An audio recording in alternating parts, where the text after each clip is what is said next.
Yo, what is going on everyone? Guiding Light here, back with another Destiny 2 video, and in this one I want to show you guys one of the best ways to run through the 12-man Excision activity. Now this definitely took me a few tries, so big shout out to my friend who ended up inviting me into his stack team, so I was able to get this one done. Now I'm going to give you guys a bunch of tips in order to get this mission done. Now keep in mind guys, you can actually put up to 12 people in this mission. I know to some people it's really obvious, but I've seen a bunch of people in LFG that were a little confused and didn't even realize that you could actually have more than 6 people in this activity. So make sure to go in with all 12. That's the first thing you want to do, is have all 12 people to make sure you have the highest odds of completing this. Now, unfortunately, there's a small bug right now where when you try to launch the mission, there is an error code where people actually get kicked. So sometimes you do have to launch the activity a few different times to actually get everyone inside. So the first thing you want to do, make sure everybody gets into the lobby. Now, if you're having trouble finding a team, I highly suggest trying to use the Fire Team Finder. Now, this is basically the only way you're going to be able to get a full team right now, as there is no matchmaking at the moment. Now, next thing you want to do is take a look at all of these different modifiers. Right now, we actually have Arc Surge, Void Surge, you have bonus damage to machine guns, and then you also have to remember that there's going to be barrier champions, overload champions, and then also all three elements of enemies. So you do want to have a combination of a bunch of different weapons on. I'm going to show you guys the class setup I chose to use. That pretty much helped overall take out all different kinds of enemies. Now, one benefit to this is that your weapons are not locked. You can switch around whenever you want and in between different sections of the mission. Now, due to the machine gun buff, I decided to go ahead and run one of those with void damage. Another great option is Red Death or No Hesitation, as both these weapons will be able to heal you, and also no hesitation will heal your teammates as well. Now, if you're running a Warlock or Hunter, you definitely want to be running as many healing grenades as you can and try to have as many wells as you possibly can as well. Every Warlock should just put on the well. It's going to help the entire team out quite a bit. And then if you're a Titan, you could run Bubble, but I chose to run Prismatic so that I could use the throwing axes because they do massive damage to the boss, and then your teammates can pick them up and use the heavy attack as well. So that's what I chose to run. Pretty much, there's almost an infinite amount of loadouts that you could run, but I definitely suggest the wells and at least maybe one bubble if you don't have any wells. Now, once you guys get in here, make sure that you also have a melee that you can use. You're going to be getting your melees back pretty fast, so you want to make sure that you have like the throwing axe or something on. Don't put on shoulder charge or something you're not going to be able to use. Every bit of damage you can maximize, you want to go ahead and do. Now, once you guys get in here, there's going to be 2 different flags you can rally, and you also do want to follow a very specific path. You do want to go to the right once you guys get in here, and it's going to make it a lot easier to clear out this entire room. Another thing you can do is go ahead and put certain mods on your gear. This is going to allow you guys to get your super faster as well. Grenade damage increasing super.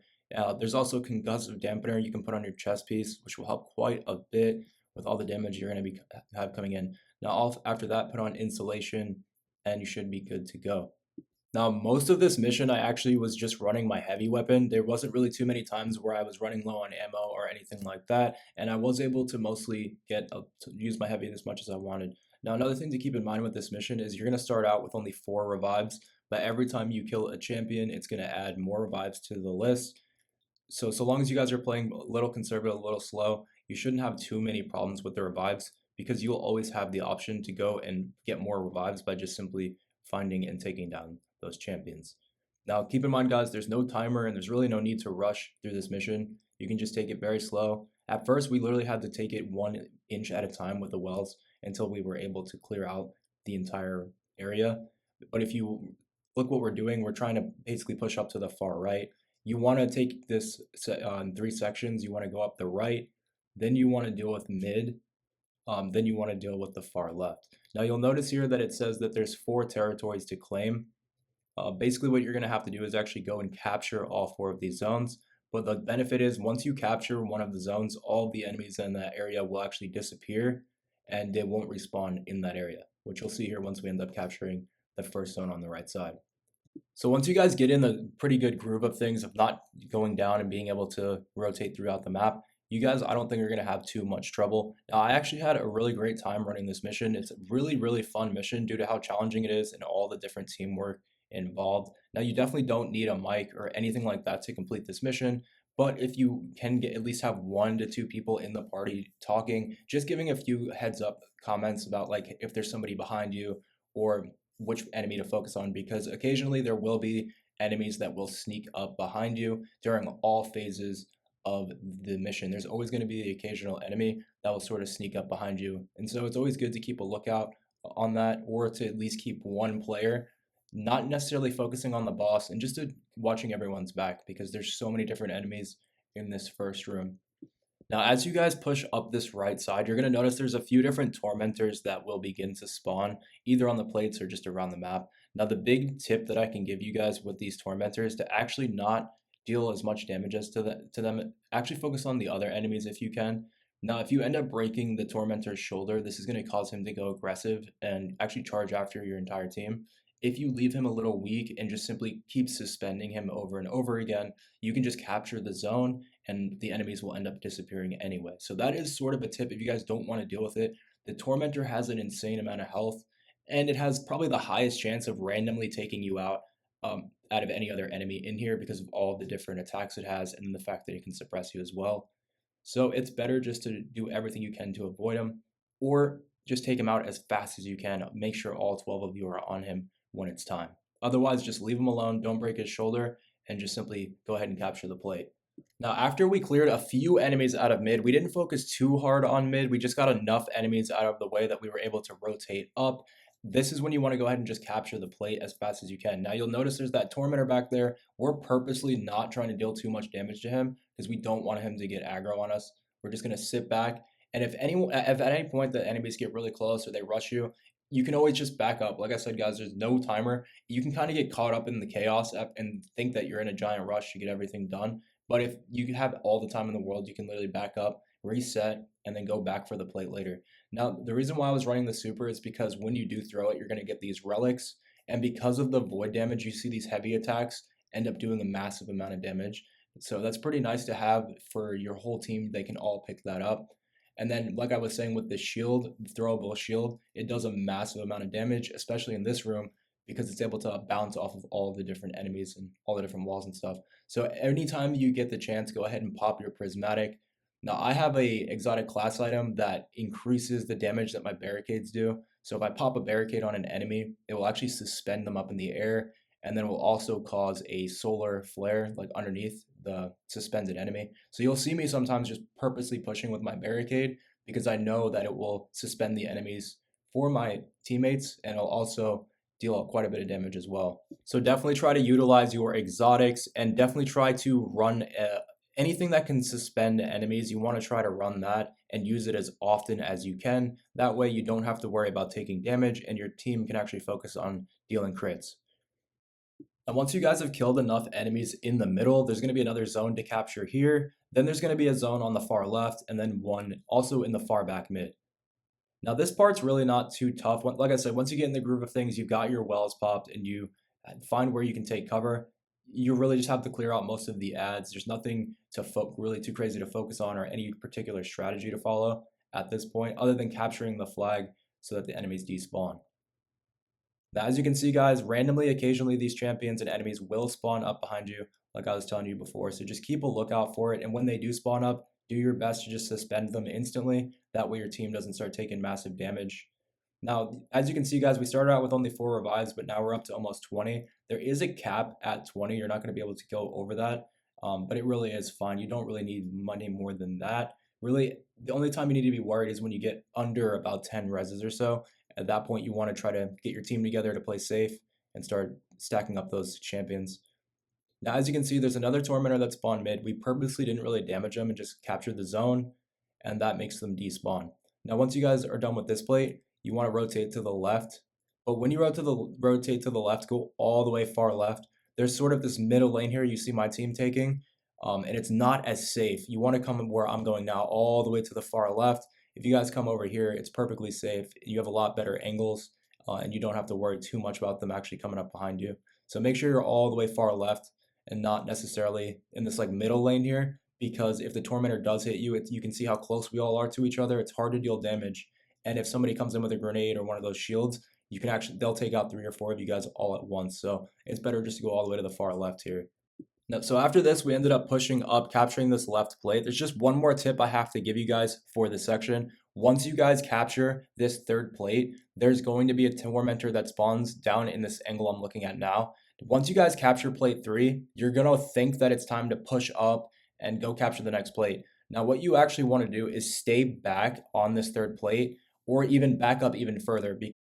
So as soon as you captured plate 3, as you can see, these tormentors will spawn and they're going to be aggressive right away and they're going to be able to actually leap towards your team. So you can see I'm already starting to back up as soon as this guy spawns because I had run this mission a few times already before this run. So I already knew this guy was coming, and it's best just to actually back up all the way as far as you can. Take out that tormentor because he has an unbelievable amount of health, and then you can go back to focusing on ads and clearing out mid. So once you kill this tormentor, you just have to capture the middle plate and we'll be on to the next phase. And I'll give you guys a few tips and tricks once you guys get to the next room.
So once you guys enter the next room, you don't really have to worry too much about your supers or your abilities and things because you're actually not going to be able to pop super in this room. One tip I can give you though is to actually utilize Saint's Bubble in the middle. It will give you armor and weapons of light as well, and so that helps quite a bit. Another thing to keep in mind is that there's actually those prismatic pools on the right and left sides of the map. What this will do is it'll instantly charge up your prismatic, and that way you can pretty much pop that as much as you want since you don't have your super. Now, in order to clear out this phase, there's going to be two tormentors that spawn, one on the left, one on the right. You're going to want to focus on the right side of the map first when you get to this section. Clear out the right side first, and then start to worry about the tormentor on the left. Now, there's definitely going to be a lot of times where you may go down here. You have to look out for these giant attacks that come from the witness. The witness will occasionally send out these spells towards you, these attacks. And so anytime you see that you're surrounded by a yellow circle, that means that there's actually an attack that's about to come in from the witness. So you want to get out of that radius because if you get hit by that, it's almost a one hit every single time. Keep in mind, you can utilize this bubble. You can go in and out of it whenever you want. And it is sort of a safe spot. However, the Tormentor still has the ability to go ahead and slam into it, as you can see. So other than just staying really far back in this room and trying to survive as long as you can, there's not really too much to look out for other than the witness's spell attack, and that's pretty much it. So just be on the lookout for that and take it out when you can. Now, occasionally, if you try to rotate up the left and right side, there are these hands from the witness that can come down and do a swing attack on you. So that's why I actually choose to either stay in the far back mid or I go right sometimes. I never ever go to the far left side because I feel like it's way too easy to go down over there. Now, if you go to the right side every 30 seconds or so, you can pick up the prismatic pool. You can clear out a bunch of enemies really quickly with your abilities. And then not only that, but you can usually get a bunch of revives back too, because there's always champions spawning over there. So with my setup, it's pretty much perfect to go over there. I get my prismatic really quickly, pop my barricade to suspend them, and then by the time I throw both my abilities, I've pretty much already taken out most of the enemies over there. And that helps quite a bit because that allows my team to focus on the tormentors on left, and then also gives us back our revives. So after you take out the two tormentors, you will have to gather light and actually bring it to the back mid. You're going to have to do this 15 or 16 times. Now, the biggest thing to keep track of is that you want to make sure you have at least 15 revives before you dunk all 16 lights. The reason why is because you won't be able to get any more revives after this point until after the boss phase. Now, the boss phase, there's a chance he can take down like 10 of you all in one attack. So it's better just to go in safe because if you do wipe at this point, you got to go back to orbit. So do not start the boss phase or deposit all 16 of the lights till your team has at least 15 revives. Now, if you don't have 15 revives, just simply sit, like I said, go to the right side of the map, wait for the champions to spawn, and then every time you take one out, it should add to your revives. And they'll just continue to spawn almost endlessly until you do deposit all 16 lights. Now, the final tip I can give you, and this is honestly probably the most important, goes for when doing damage to the boss. Now, there's a lot of confusion, especially with the LFG teams, on where to stand and how to deal damage the best way. Now, when there's no one calling out telling you which way to go or where the witness is going to attack, it can be extremely difficult to find out where he's going to attack. Now, there's also a small bug where on his first and second attack, there's such a giant delay that you can't even really tell where he's going to attack. So that's why I want to just give you guys this quick tip. Now, if you stand on the back of this plate here, you can still deal damage to the boss. And then whenever you know he's about to pop an attack, you can just jump off the plate. And then you don't even really have to worry about it. Now, since I was running an LMG, I had to reload anyways. And it usually took about the same amount of time to empty my clip as it did for the witness to attack again. So like I said, guys, anytime he's about to attack, you can choose to rotate around and dodge his attacks. And to be honest, you'll probably do a lot more damage that way. But there's really no rush. And it's better just to play safe, especially when there's 12 players involved. It's so easy to bounce off of one another and to accidentally go down. That, in my opinion, it's honestly better just to jump off the plate altogether. Now, it's totally up to you what you guys want to do, but if you are struggling or if you're playing with an LFG team, in my opinion, it's better just to jump off the plate and play it safe because you really never know what the random people on your team are going to be doing. So that's pretty much it for this one, guys. Those are all the tips and tricks I learned after running this mission for like 4 or 5 hours and then finally beating it. So hopefully this does help you guys out. I'll let the rest of the gameplay play out so you can see how me and my team did and managed to defeat him. So hopefully this helps you guys out. Big shout out to the guys who invited me to complete this mission, and I'll catch you in the next one. Peace.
resistance. We can't stop now!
starting. Channel the Traveler's light through me. I'm ready.